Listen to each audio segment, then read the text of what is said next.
여러분 안녕하십니까? 유재일 브리핑의 유재일입니다. 자, 오늘 첫 시간이죠. 첫 번째 주제는 제가 민족해방파, NL이 뭔지 이거에 대해서 설명하는 영상, 이걸로 시작을 할게요. 이거를 이해를 해야 지금 한국 정치의 이슈가 보여요. 자, 민족해방이라는 건요, 기본적으로 대한민국을 식민지로 인식하는 사람들이에요. 와우. 설마 아직도 그런 사람들이 있을까요? 하지만 지금 그런 사람들이 너무 많죠. 거기서 그거를 그 생각에서 무엇이 파생된지 잘 보세요. 대한민국을 식민지라고 생각을 하는 거예요. 누구의 식민지? 미국의 식민지라고 생각을 하는 거예요. 1980년대에는 그런 사람들이 대학생들 학생운동권의 주류였고, 그런 사람들이 지금 국회의원이 돼 있고 권력을 잡은 거예요. 문재인 정부에. 뭐 이거는 정파적으로 얘기 아니라 그냥 팩트입니다. 팩트. 지금 문재인 정부의 권력을 잡은 사람들이 민족해방론자들, NL들이다. 라는 거는 이건 팩트예요, 여러분. 그걸 가지고 뭐 어쩌고저쩌고 하면 그건 구라입니다. 80년대에 그들은 대학을 다닐 때 민족해방론자들이었고요. 그들은 제국으로부터 우리 민족을 해방시켜야 된다. 그 제국은 어디다? 미국이다. 그렇기 때문에 양키 고홈 이런 말이 나왔던 거고, 대사관에 불을 질렀던 거고, 그런 거예요. 제국 미국이 전두환을 시켜서 광주에서 학살을 했다. 그게 80년대 운동권의 기본적인 생각이었습니다. 자, 그렇다는 거예요. 근데 저는요, 미국의 식민지다라는 그 생각은요, 그건 일단 첫 번째로 브레튼 우즈 체제에 대한 무지에서 시작해요. 브레튼 우즈 체제 무슨 개소리인가 싶죠?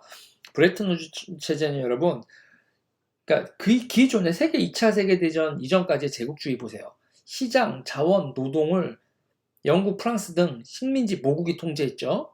그럼 당연히 여러분 블록 경제가 생기는 거예요. 영국과 프랑스가 서로 안 놀아 이러는 거예요. 우리 상품 니네 상품 우리 시장에 올 때는 관세 매길 거야. 그래서 프랑스가 영국 물품을 배척하고 영국도 프랑스 배척하고 뭐 서로가 그런 식으로 해서 그 식민지 모국과 식민지 사이에 경제가 네트워크, 블록 경제화됩니다. 지들끼리만 노는 자원과 시장을 그렇게 확보를 했다고요.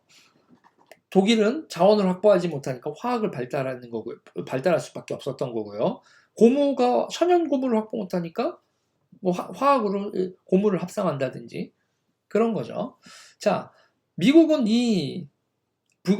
말이에요. 식민지들을 이렇게 식민지 블록 경제를 하니까 세계대전이 났다. 이렇게 보고 미국은 이 식민지 체제를 해체시켜 버립니다. 프랑스와 영국, 독일, 기타 등등 전순국, 패전국 가리지 않고 식민지를 전부 다 없게 만들죠. 그리고 자유무역을 하게 합니다. 자유무역, 식민지를 해방시키고 자유무역 체제로 편성을 하죠. 그게 브레튼 우즈 체제예요. 시장 자원에 대한 자유무역, 달러만 있으면 달러로 결제하는 시스템만 너무 강조해서 브레튼 체제를 생각을 하는데, 브레튼 우즈 체제를 생각하는데, 시장 자원에 대한 자유무역을 하고 노동의 이동, 노동의 이동만 우리가 비자, 시민권, 영주권 이렇게 얘기하죠. 그러니까 우리가 여행을 할 때는 마음대로 하지만 취직은 마음대로 안 되죠. 노동시장은 통제하는 거예요. 노동시장은 자유이동이 아닌 거죠. 그게 국가적 정치의 기본인 시민권과 투표권과 연결이 돼 있기 때문에 그렇게 일이 벌어지는 거거든요. 그러니까 시장 자원 노동 중에서 노동은 주권 국가의 제약을 받아서 비자, 시민권, 영주권 제도 등으로 통제를 하지만 시장과 자원은 석유요. 돈만 있으면 살 수 있게 해준다. 미국의 동맹국 브레튼 우즈 체제에 들어왔다면 이렇게 되는 거예요. 그러니까 시장이 열려 있고 자원과 상품이 달러로 결제되면서 그 바다도 미국이 다 관장하면서 자유무역 시스템. 이게 브레튼 우즈 체제예요. 그래서 미국은 식민지를 해방시켰고, 해방시키는 과정에서 신탁통치 같은 것도 하거나 유엔이 뭐 투표도 하거나 이런 식으로 식민지를 해방시켰죠. 그렇게 해방되는 그 미국의 식민지 해방은 가짜 식민지 해방 이렇게 봤어요. 가짜 식민지 해방이고, 우리나라에는 반식민지다. 그러니까 한반도에 북한은 해방 공간이고 남쪽은 미국의 식민지니까 우리는 반쪽짜리, 우리 민족은 반쪽짜리 식민지 상태다, 반식민지 상태다. 이렇게 본 거예요. 그래서 이제 PD 계열에서는 미 제국의 신식민지다 이렇게 보고, 이 민족해방 계열에서는 반식민지다. 그러니까 반식민지니까 온전한 상태로 해방이 되면 어떻게 해야 되겠어요? 북한이 해방된 공간, 북한이 그 해방 공간이 번져서 남쪽까지 해방을 시키면 온전한 해방이다. 이렇게 되는 거예요. 온전한 식민지 해방을 위해서 북쪽 세력이 일으킨 전쟁, 민족해방전쟁, 6.25를, 한국전쟁을 민족해방전쟁, 이렇게 해석을 하는 거죠. 그들의 역사인식이 이런 거예요. 요거를 요렇게 따라가 보시라고. 얼마나 황당한 얘기인가. 그렇게 인식하는 게 민족해방파예요. 그래서 김일성을 모택동, 호치민과 같은 민족해방의 수령, 영도자, 그렇게 보는 거죠. 그런데 이 민족해방을 위해서 그 영도자 김일성을 받아들이고 그 영도에 따른다. 이게 여러분, 이게 주체사상입니다. 그러니까 민족해방을 하는데 미국 전두환을 내쫓고 미국을 내쫓는데 북한의 지도를 받는다. 우리 자체 내 학생운동 수뇌부의 판단이 아니라 북한으로부터 내려오는 지령, 주로 단파 라디오로 오는 거죠. 그리고 간첩 잠수정 타고 오고, 그 명령을 받아서 학생운동을 전개하자. 이게 주체사상파예요. 그리고 여러분, 이 주체사상파가 80년대 학생운동권의 다수파고, 그 이후로 90년대, 2000년대 초까지 민주화 세력 내에서 활동가들 사이에서 모든 걸 다 잡아먹은, 민주노총, 전교조, 각종 사회단체들을 다 잡아먹은 진보 다수파는 주체사상파예요. 그걸 여러분들한테 숨기고 있는 거라니까? 자, 보세요. 주체사상에는 민족해방을 위해서 첫 번째 수령을 받아들인다. 그게 수령론이라고 불러요. 그리고 그러면 위로는 수령이고 밑에 대중 있죠. 대중은 우리가 품는다. 그들의 말을 들어주고 그들을 이해해주고 그들을 따뜻하게 대해준다. 그걸 품성론이라고 합니다. 그러면 여기서 이 수령론이나 품성론을 받아들이는 주체는 혁명가죠. 혁명가는 위로는 수령, 아래로는 민중. 그 민중과 수령 사이의 커뮤니케이터가 자기들이고, 그 자기들 사이에는 동무고. 그래서 수령론과 품성론을 받아들인 그 활동가, 혁명가들, 그들을, 그 수령론과 품성론을 받아들인 사람들을 주사파 이렇게 하고, 그 다음에 그 아주 디테일한 거, 그러니까 단순하게 말씀드린 거고, 디테일하게 얘기하면 그거 우리가 알 거 없잖아요. 그래서 그 주체 신설이든지 저 역사를 바라보는 시각, 다 아주 황당한 얘기인데 그런 식의 사고방식을 가지고 있다. 그러니까 주체 사상은 누가 같이 품는다? 혁명가가 품고 수령을 받들고 민중을 품성으로 품는다. 그리고 자기들끼리 동무다. 그리고 이 동무들끼리 똘똘 뭉친다. 정파는 피보다 강하다. 뭐 이런 식으로 동무들끼리 똘똘 뭉치는 모습을 지금 한국 정치에서 보고 있는 거죠.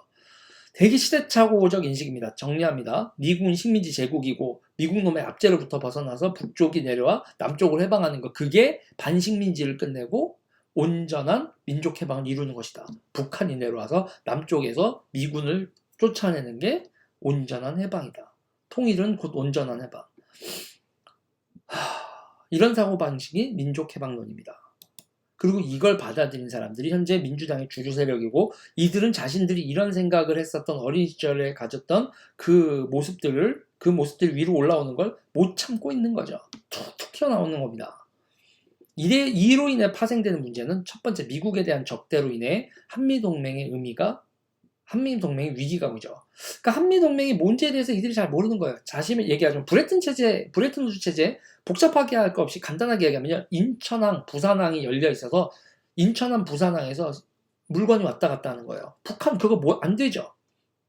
자원을 달러로 구매할 수 있는 한국, 그렇지 못한 북한의 차이는 브레튼 우드 체제, 한미 동맹 하에서 세계 자유무역 질서에 들어가 있는 한국과 그렇지 못한 북한의 차이예요. 여기서 우리가 이탈하면요, 인천항과 부산항이 막힌다고. 어디처럼? 북한이나 이란처럼. 친미국가 이란이 반미국가 이란으로 돌면서 그들의 항구가 막혔다고요.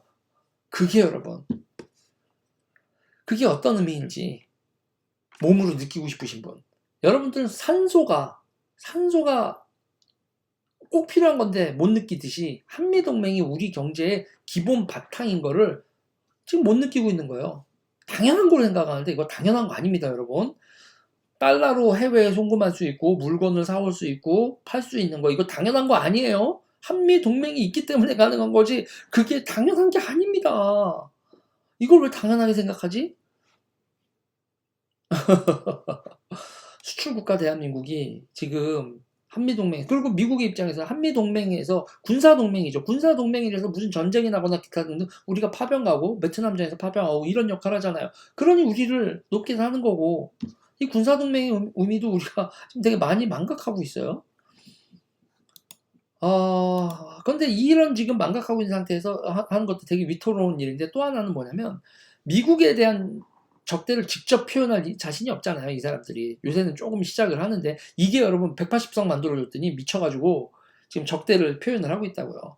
그걸 적대를 할 수 없었던 오랜 시간 동안 이들이 한 게 반일입니다. 반일. 그 반일 정서의 구심점으로 이들이 만든 게 위안부 문제죠.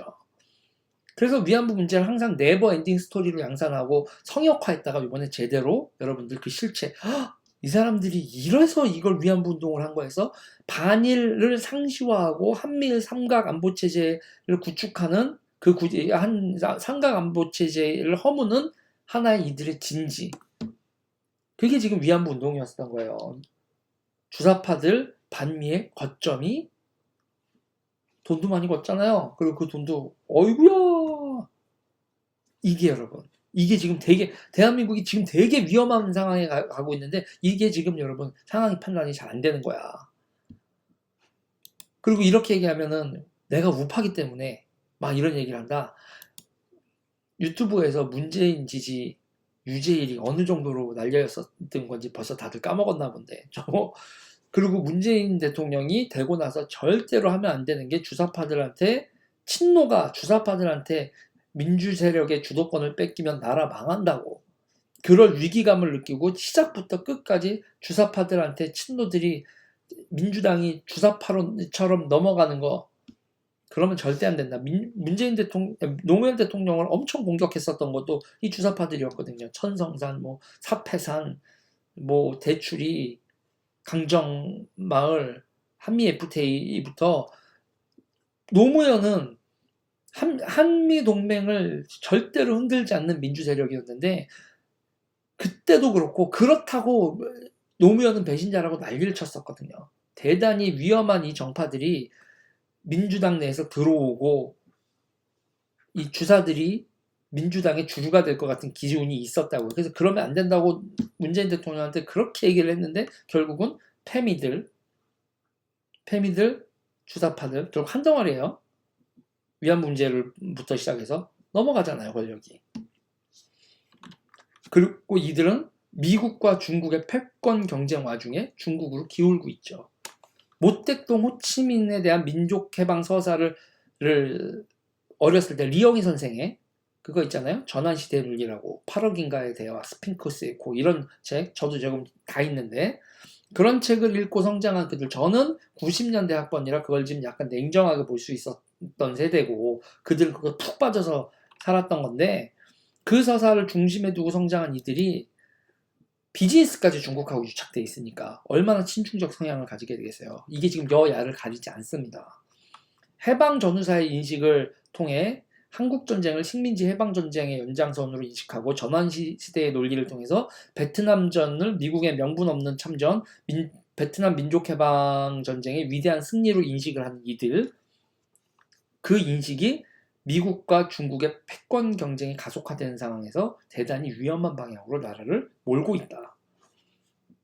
이런 겁니다. 오늘 첫 번째 유재일 브리핑 10분 브리핑인데 15분 가까이 됐군요. 여기까지 할게요.